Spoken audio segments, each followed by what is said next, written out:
एक बार एक राजा ने घोषणा करी कि मेरे पास में एक बकरी है, उसका पेट भर करके जो लाएगा उसको आधा राज्य देंगे। मेरे पास में एक बकरी है, उस बकरी का पेट भर करके जो लाएगा उसको आधा राज्य देंगे। एक आदमी ने सुना बड़ा अच्छा काम है और बकरी का पेट भरना तो सरल है, ले जाएंगे जंगल में, खूब खिलाएंगे, ले आएंगे, पेट भर जाएगा।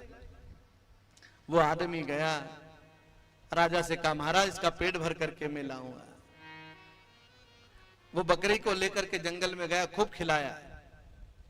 शाम को बकरी को लेकर के राजा के पास आया और राजा साहब से कहा कि महाराज इसका पेट भर करके लाया हूं, पेट भर करके लाया हूं। राजा ने कहा परीक्षा लो, पेट भरा है कि नहीं। राजा ने हरी घास पत्ती डाली, बकरी खाने लगी।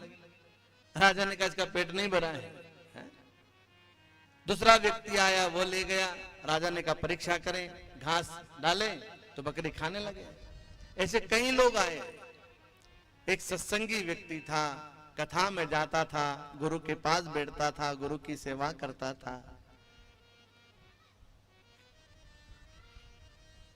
गुरु कृपा पात्र था। उसने सोचा इस बात में कोई न कोई रहस्य है,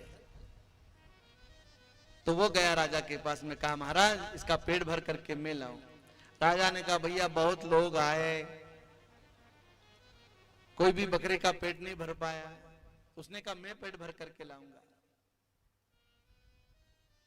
वो बकरी लेकर के गया, एक लंबी रस्सी से बकरी को बांध दिया और एक हाथ में लकड़ी ली, और जैसे ही बकरी हरी घास पत्ती खावे वो सत्संगी व्यक्ति मुंह पर मारे।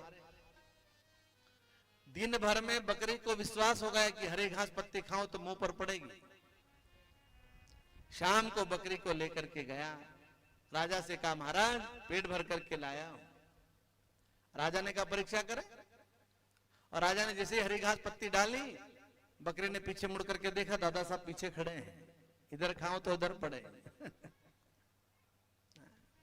बकरी यानी हमारा मन, इस मन को जब तक सत्संग की लकड़ी से पीटोगे नहीं, तब तक ये मन भी नहीं मानेगा साहब। मन को समझाना ही पड़ेगा।